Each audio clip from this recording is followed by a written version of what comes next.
One of the tools that has undergone some significant changes in version 6 is the Layouter tool. It is now much more functional and user-friendly.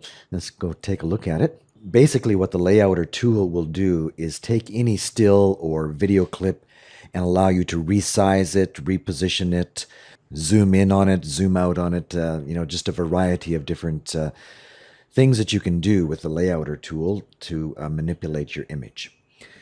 Let's say we want to do a kind of a picture-in-picture effect where we have Vani's mother talking about her lovely daughter. And let's say we want to bring in an image of Vani in school as her mother talks about her going to school. Well, we can do that with the Layouter tool. And how we do that is, first of all, bring in a second clip and lay it over top of the first layer of video. So we've got 2 layers of video to work with. And at first, what we see is just moving from mother talking to Vani at school. In order to get that nice picture-in-picture effect, what we need to do is right-click on the second layer of video and go to our Layouter tool. Or you can access it by hitting F7. This brings up a dialog box that allows you to do the manipulation that we were talking about. And if, for example, we want to do this picture-in-picture effect, we can start resizing this video, moving it into position.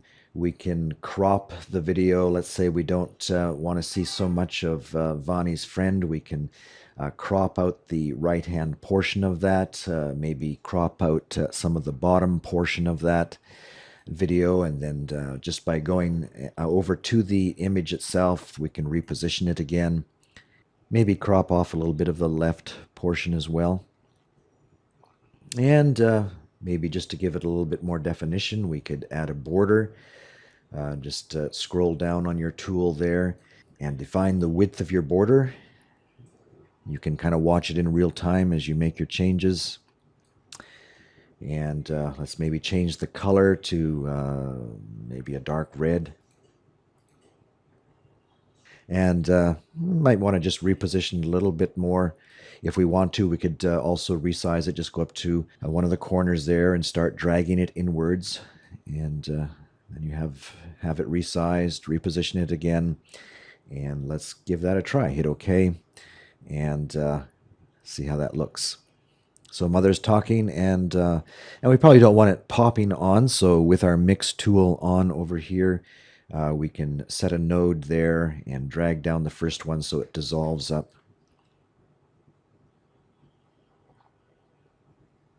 And maybe set another node at the other end and also have a dissolve out. Okay, but let's say that rather than have that dissolve on, we'd like to see that picture-in-picture effect to maybe just kind of flip on. Is that possible? Yes, let's go back into our Layouter tool. Just remember, right-click on your layer of video and choose Layouter from the tool. And what we'll want to do this time is go into 3D space. You can do that up here in the top menu area. Just click on 3D. And now you will be able to manipulate your layer of video in 3D space. If you scroll down your bar here, you'll see that you can rotate it on any of the X, Y, or Z axes. And because the Layouter tool has a timeline, you can manipulate how that is going to move in 3D space at different points in your timeline. So let's say, for example, we want to start the video where it's completely off. Now, whenever I'm working with any one of these change over time tools, I like to start the first frame by just setting a node or a keyframe for every option here. And you can do that. Just click Layouter and it'll click all of the options there. And since we're working with the rotate tool, let's maybe just open that up and make sure that all of these are checked as well. Yeah. And so now we can just go ahead and hit the first add keyframe, for that big grouping of Layouter. And that'll add a node for every position, every option. And so we know that we're starting out just the way we're looking at it on the screen. And now what we want to do is probably in 3D space lay this image down. And we can do that with just by pointing to it here in the actual keyframe tool and changing it. I wonder if we can just click in here, minus 90 degrees. And sure enough, we can, except as we look at the image here on our preview monitor, it's not quite off the screen. For some reason or another, minus 90 degrees isn't really being reflected as a true 90 degrees. Let's try moving it just a little bit over here. Back. And just move it back and forth till it's right off the screen. Looks like minus 84.24 degrees takes it out of view. So our first frame now shows no image as we look at the video preview monitor for our picture-in-picture. And so now what we want to do is move our timeline cursor in about, maybe 90 frames, 80, 90 frames, and then add a new set of keyframes. And now we can go back and change our x-axis to a 0, and that should bring our image up full frame. So now as we play that out, we see our picture-in-picture kind of flip on rather than the dissolve on. And you could do that at the other end to flip it off as well. Okay, so maybe one other example with our layouter tool. Let's maybe go to a completely new, fresh sequence here. And maybe go to our still shots folder. The layouter tool works great if you need to work with some still images and kind of do a slow zoom into an image like a kind of a Ken Burns effect. So if you have some still images that you need to incorporate into your project, keep in mind that this layouter tool can help you give a little bit of a motion effect to your stills. Let's maybe take a look at some stills here. One of the first things that you might want to do when you are working with stills is to check the resolution of your image. So just right-click in the bin on the image that you need to work with and go to Properties.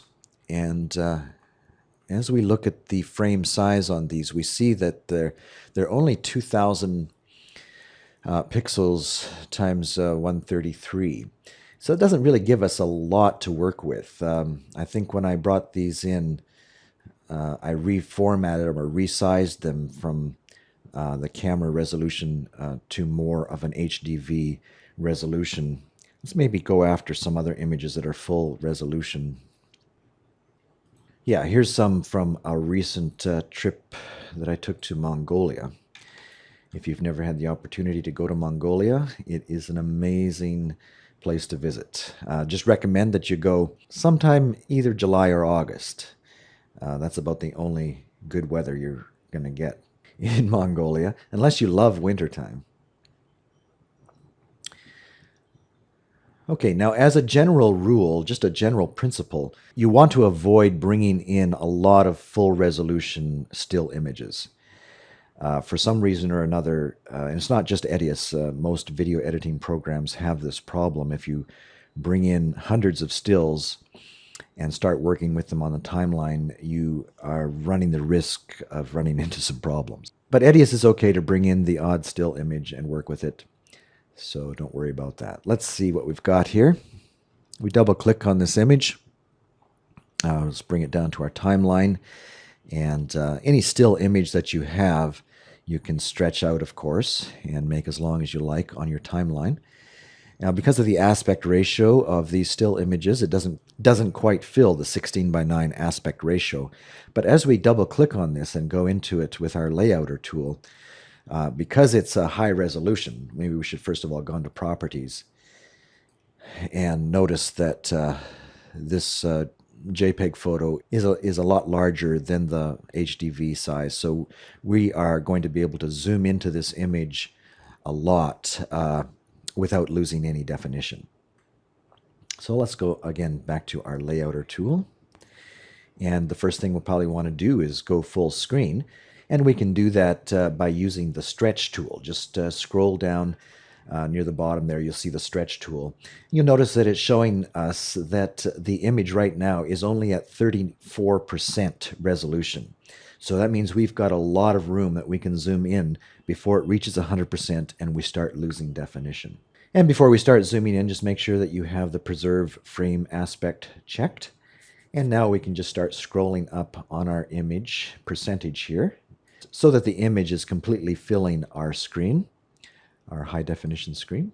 Now, if we want to do a kind of a Ken Burns effect, where we're doing a slow zoom in to the image, here's where we want to use our keyframes once again. So let's go in and set our first row of keyframes there at the very first frame of our video layer. And when I'm doing this, I usually like to leave the first second of the video, or maybe even the first 90 frames, static. So let's go ahead and move our timeline cursor about 90 frames into the shot and then hit our keyframes again. And that way, nothing's going to happen those first 90 frames. And the reason I do this is because if I'm dissolving between one shot and another, I don't necessarily always want to be dissolving into a zoom. And so if we set it up this way, we at least give ourselves the option of dissolving into a static shot before we start seeing the image zoom in. There'll be times when you want to dissolve over a zoom, and there may be times when you just want to dissolve into a static shot and then have the image zoom. So this gives you some options. All right, and probably what we want to do then is move it up, 8 seconds or so, and then start moving in on our shot a little bit. And you'll notice that as we start to zoom in on it a little bit, that Edius automatically applies the appropriate keyframes of those parts of the tool that are being affected, in this case, the stretch. We'll see that the node has been added there. So let's just bring it in just a little bit more. I don't like to zoom in too fast on these. You can take a look and see how that looks. Just play it out. That's about the right speed for what we want in most cases. Just kind of a nice, very slow, almost hardly noticeable zoom in. And that way we don't make our audience seasick with our fast zooms. Okay, I think we can accept that.